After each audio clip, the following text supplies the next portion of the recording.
Hey everybody, Jason Burmis here, and we've got a fun one for you today. Not only are we about to interview one of my good buddies that I've now known, believe it or not, for just about a decade, the gentleman who's behind me with the thumbs up and the sweatshirt, that guy, we're going to be talking to him, but we're also going to be talking to the founder of Flow Sports and Rockfin later today. But why would I have this Asian gentleman on my show? It's not my usual thing. We're usually talking heavy politics. But we had actually discussed doing a video together. For those unfamiliar with JP, and maybe some of my audience is familiar, he has a mega YouTube channel that is kind of part of my life every day because my nieces absolutely love it. They watch it religiously. It appeals not only to kids, but adults because the guy is genuinely funny. You can obviously follow them on healthy junk food. His name is JP. He does it all the time. JP, how are we? I'm doing great. And just so the audience knows, I'm not 100% Asian. I did the 23andMe, and I'm 97% Korean. Oh, I knew you were going to be Korean. This is going to be awesome. So I thought it was going to be Filipino. Listen, that's what I was hoping lower that for. mic down. Put it lower so it's not right in front of your face. You're still fine. So right there. Now talk. Is that good? That's great. Perfect. All right. Fantastic, JP. So one of the reasons I wanted to get you on here was not only to talk about your hard work, your rise on YouTube, that nothing comes easy. And, you know, some of the things you did pre-YouTube, right, to get to where you are. Because obviously this channel's kind of grown tremendously in 1 year's time. I started posting on Valentine's Day last year. But you're in the megaverse. You're in the millions. You've gained mass appeal. You've done all sorts of media. It didn't start that way. So why don't you just, first of all, tell people how you even got into entertainment in the first place? Because you're a smart guy. You have an engineering degree. All right? Dude, it's all about the Burmis. No, it has nothing to do with the Burmis. Do you have like a Burmis army or something? The Bro Army? The Burmis Brigade is what we do. Yeah, Burmis Brigade, yeah. Yes. All right. So no, honestly, you're a lot of inspiration. I really wanted to get into like film and media and like doing jokes and stuff. I'm not more of like the political guy like Burmis is, but I'm definitely like the tongue-in-cheek, lighthearted side of stuff. But I mean, it's got to be a passion, got to be something that you love doing. And I see Jason doing it too. And I'm like, been telling him for years, you got to do it. But you know, he was busy. Can I say hooking up with college girls? Is that a bad thing? You can't say that. Because like I get it, priorities, but you definitely had all the tools to do it, and you're doing it now. You just got to keep doing it, and a lot of it has to do with like creator burnout, which you might be experienced with the massive amount of uploading you're doing, massive amount of thumbnails, the repetition of it. You gotta love doing it because if you don't, it's gonna be a chore. It's gonna be work. Well, all right. So first of all, it wasn't because I was hooking up with college girls, but because all right. So when we first met, just so people understand the timeline here, it's around 2010, and JP is DJing at a local bar a couple times a week. Hosting trivia, but thank you for giving me the accolade of DJ. Well, you were DJ. Well, what we call DJ in here. It's not like you were iTunes top 10. But you were doing that. And that's how we really started talking. And at the time, even though I was doing minimal media, because I was still uploading 2011, 2012, I was working on my film that I eventually released in 2013. And I remember when you first started out with this channel, you were doing it from your iPhone, man. You were doing it from your iPhone. You were in your kitchen. Quality. But even before that, you know, first of all, you moved to Oneonta to be an engineer, to use your degree, number one. I want people to understand that. And all on your side stuff, aside from the DJing, you're doing stand-up. You're trying to find a way to break into media, you know, to be a comedian, to follow your dream. Yeah, for sure. So how do you think, I mean, did you have a lot of support growing up? Because one of the topics, one of the reasons I wanted to slide you in here now was do you know who Richard Dawkins is? No, but I feel like I'm going to get like some therapy session now, so I wasn't prepared for this. I told you to be prepared for it. We had this session. Cool. It's not too therapy. It's not going to be down. If I cry on camera, that's good for views, right? I mean, I'm not trying to get you to cry. You've only laughed around me or just given me bizarre, dirty looks. Anyway. Okay, keep going. All right, so what Richard Dawkins is, this famous atheist and evolutionist and author and all these things. And he recently had to say that eugenics, although we shouldn't morally practice it, works. Now, he says it works in, horses, chickens, cattle, etc. And eugenics obviously is the practice of selective breeding. Now, my argument was that obviously you could make people stronger, taller, faster, but you can't breed intelligence, you can't breed humanity, you can't breed consciousness, you can't breed drive. And you said you did 23andMe, right? You're 97% Korean, and you are actually adopted, correct?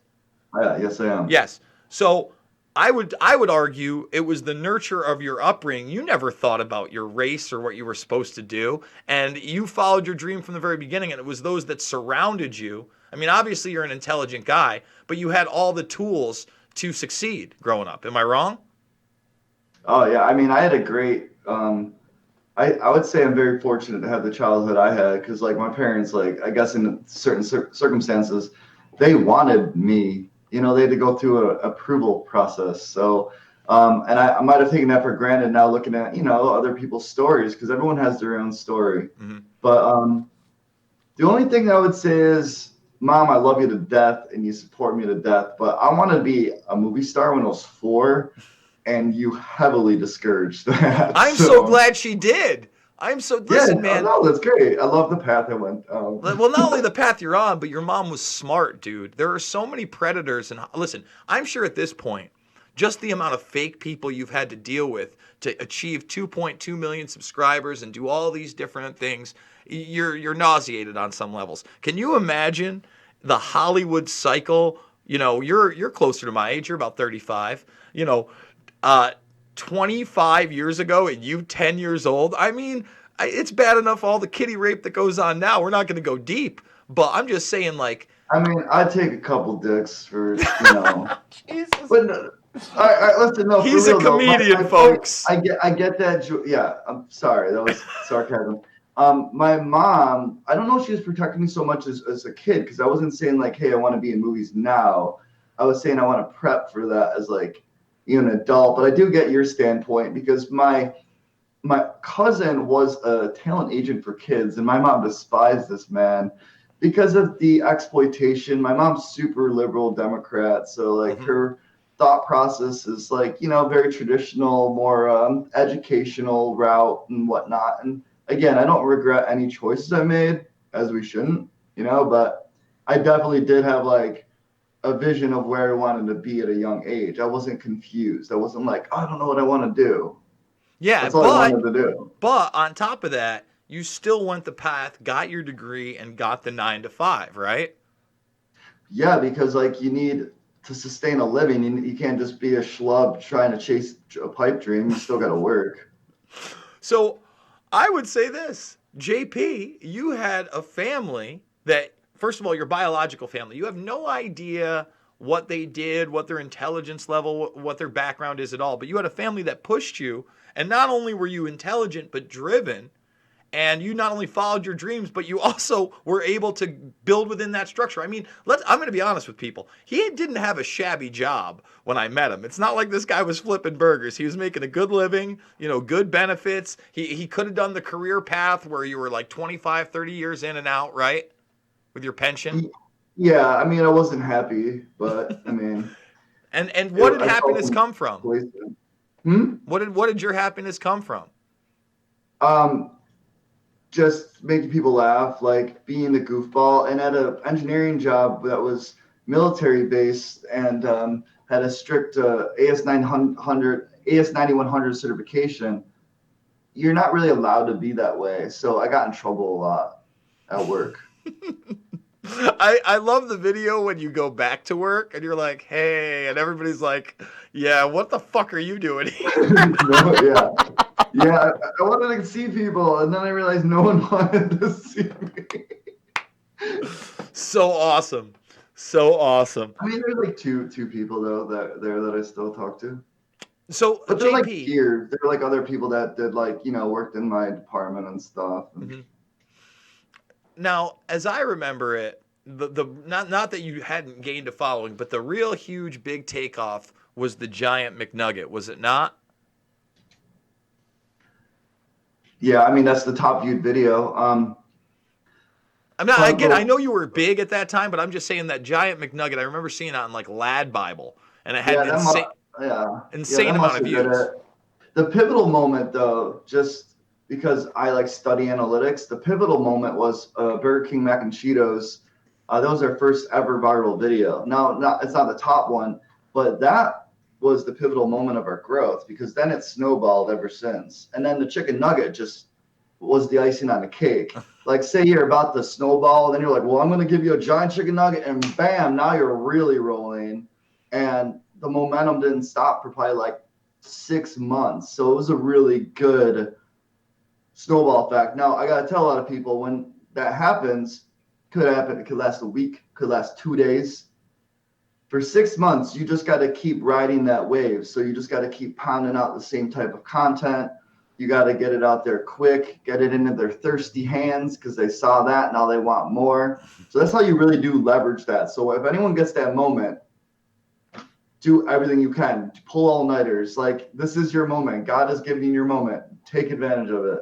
I'm not And religious. I shouldn't say the God thing. So and I would just say, yeah, you have to be that way about anything that you're driven about, whether it be YouTube or not. Nothing's going to be successful off the bat. And before we get to that Cheetos moment, I want to talk about how you were just desperate in the very beginning to get views. You were trying to do everything. I remember back in the day, didn't they? What did yeah, they of do? They gave you a course. strike, or they shut your channel down because you were trying to do the old IP drive the views trick, like 2013, 14. I mean, I did some stuff, but that's not what got me banned. What was the one that got you banned for it? I was posting on Reddit a lot, trying to self-promote, and I didn't really read the rules of the community. Hmm. So one of the community went on my channel and started to activate these click bots. Really? Yeah, so then if you don't, I guess back then, if you didn't check your analytics frequently enough, you could have sent out an appeal when you first saw it happen. That way, Google at least knows that it's not you that's doing that Uh huh. because you're self-aware of what's happening. Uh huh. And then after that happened, I was like blacklisted. So it didn't matter if I made a new account. They're all just. And how long did it take to? What year was that? How long did that take to clear up? It happened probably April 2013. I'm really good with dates because Obviously. it was very traumatic. April 2013. I kept uploading because I'm like, screw it. If I get big, then I'll get unblacklisted. I'm very small right now. It's about 1,000 subscribers, so that's nothing that anyone would bat an eye to. Hmm. So I kept uploading, but then the summer happened. Grand Theft Auto 5 came out, and I'm like, I'm taking a break. I got to play Grand Theft Auto 5. And then it was hard to get back into it because it's kind of like forming a habit that you broke. So I didn't really get back into it until Tastemade contacted me and said that they could lift the ban. So I'm like, oh, you got my ears and eyes. You're going to take 60%, or I'm sorry, a 40-60 split. They would take 40. And I'd be like, I don't care. You know what I mean? It's a So this is one-year the contract. first. Wait. So this was what do they call them? MCN, An multi-channel MCN, network. multi-channel network, contacts you and says they can lift the ban. How many Yeah. videos had you uploaded at that point? I not a lot, probably about maybe like 40 videos at that point. So you But they signed were on with the good. MCN and they did it. No, they didn't. they they said they could, and then basically they said, listen, you haven't been uploading this much. We want you to be on a schedule, and this is what really got me going. Hmm. Upload for me every Sunday. You prove that to me. We'll sign up with you. You'll have access to all of our resources, all of our help, and we'll lift the ban.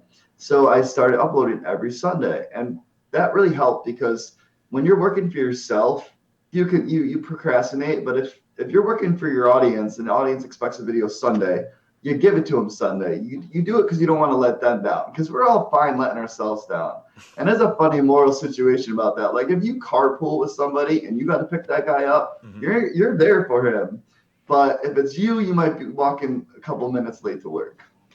I guess it all depends on your I mean, target I'll tell rate. you what. I try to do it 3 to 7 times a day. I feel like dirt if I don't get at least 3 in.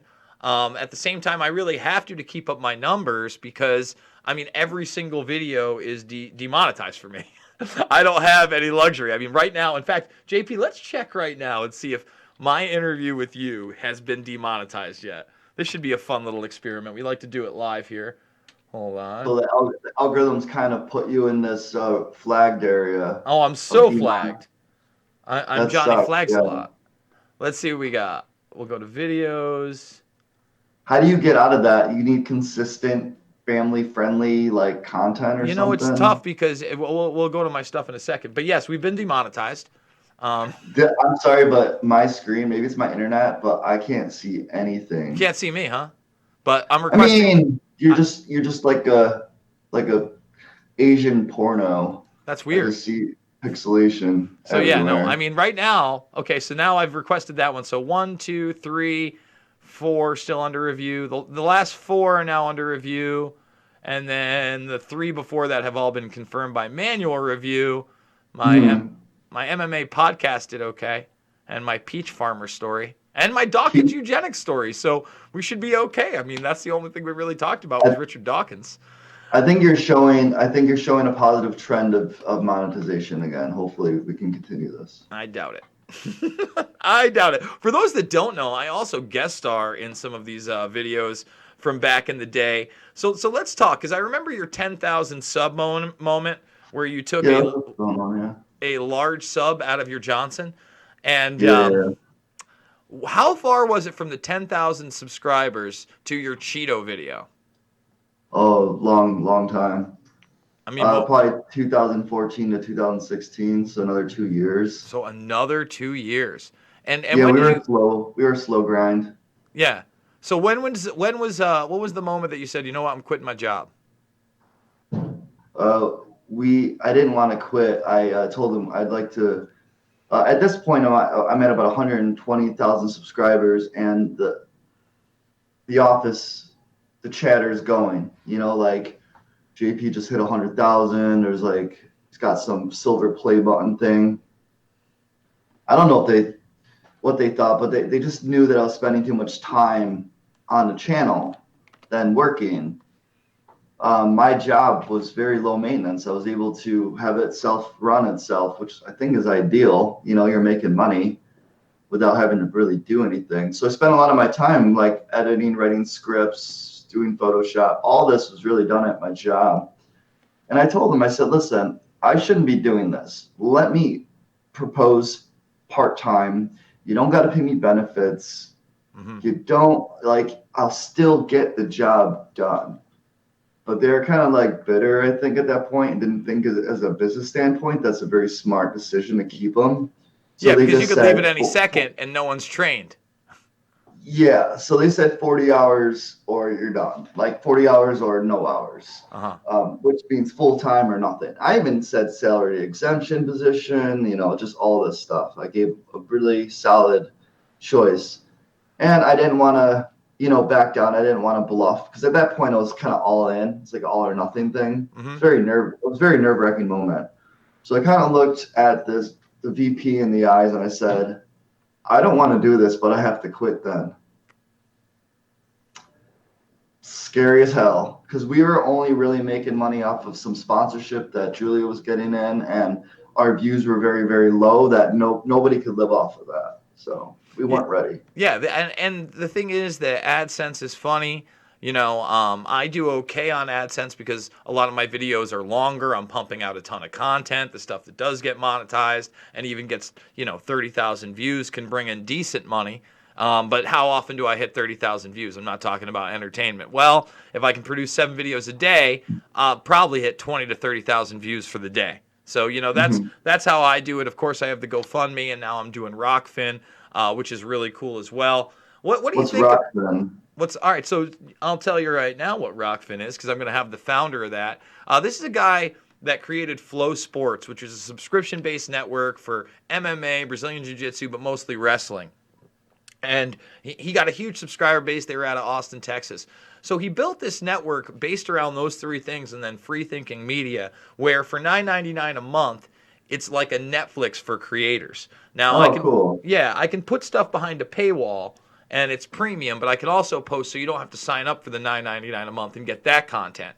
Now, someone just signed up, by the way. Thank you, Mr. Grinch, for doing that. And by endorsing me, that $9.99 is then burned into the system, and I'm paid every day in basically a subcontract of Ethereum, if you know anything about crypto. I know you're a smart guy. I'm not sure if you've gotten any of the crypto market yet. But I mean, I trade it, but I don't use it. Gotcha. But intrinsically, it builds a network that's paid in that crypto, and it builds the coin's intrinsic value for how many people are actually in it. Meanwhile, it's not based on advertising, so there's actual money coming in to the coin. You know what I mean? And actual viewers. So it's kind of ingenious. I don't know if you're into it. You can check out the interview that's going to be on in about 90 minutes. I'm looking forward to it. JP, you spent a gracious 20 minutes with Jason Burmis. Is it all you've ever hoped for and more? Well, I mean, we should do it more often because, you know, I always get so much knowledge when I talk to you about stuff I didn't actually care about before. Well, I do appreciate that. Somewhat make me care about it. I start talking to my family about conspiracy stuff now. It's great. Well, I wish I had a green screen, though. This backdrop is just godly awful. Dude, it's so easy. Listen, you can get one for $20 that you can ring hook, right? First of all, this is XSplit software. Free shout out to XSplit. It's amazing. So you just put the whatchamacallit up there. Doesn't matter, dude. You put the hooks up on the top of your ceiling through the things that you can just buy at Rite Aid and scoop on, right? You pop them on. Listen, we'll do it live. Look how good this is. Look how good this green screen really is. We'll bop it in. I know you look. No, but fantastic. I'm saying, look, it's not like it's measured out or it's great. No, it just fills the frame. Yeah, just filling the frame, baby. We're feeling the flow, doing a dance. Why'd you just have Julia hold a square green piece of cardboard? That's really nice of you to make Julia do that. That's very 2020. That's very Julia, you're my green screen. Anyway. Oh, well, JP, it has been a pleasure. Are you guys coming out to New York anytime sooner? I don't know. She's in charge of the calendar. She's okay. She's the one. Yeah, I think we're going to like Salt Lake City and Sioux Falls, South Dakota. Sioux Falls, South Dakota. I'm thinking about. I want to move, man. I think I'm gonna move to Missouri. I'm thinking I'm going outside of Kansas City. I'm gonna find a log cabin and a new life. Really want to go into Mid-America? What? Mid-America? Yeah. I'm gonna see Mount Rushmore. Why don't you move to Florida and we can do conspiracy stuff together? No. How about we just? I know you're streaming on one of your channels now. I got an Xbox One, or X or whatever. I can stream that live on this, so you just have to get at me and we'll play, and then I can stream us playing just as this goes here. Call of Duty Mobile. What's that? Call of Duty Mobile. No, I don't play Call of Duty, and I don't do mobile. Okay, well, all right. That's a no. No, so absolutely not. Folks, I want to say goodbye to JP on the back end. So make sure you're thumbs up, subscribed. I know this was a little bit different, but I had a great time. I hope you guys did too. Remember, I'm a documentary filmmaker. Loose Change Final Cut, Fabled Enemies, Invisible Empire, A New World Order Defined, Shade the Motion Picture, all available for free right here, right now. Remember, I'm going to DC Sunday night. Hopefully, I'll be able to stay there till Wednesday. If we hit 3K by next week, then I'll probably be able to stay till Wednesday. I'm not quite sure. I appreciate everybody that's donated $5, $10, $15. It means the world to me. I had a blast with my buddy at Healthy Junk Food. Julia stayed in the background and refused to show her face on camera, which is disappointing, but we'll get her to do this some other time. Guys, I absolutely... What's that? Did Julia say bye? Bye. We'll see everybody on the flip. I think it's done.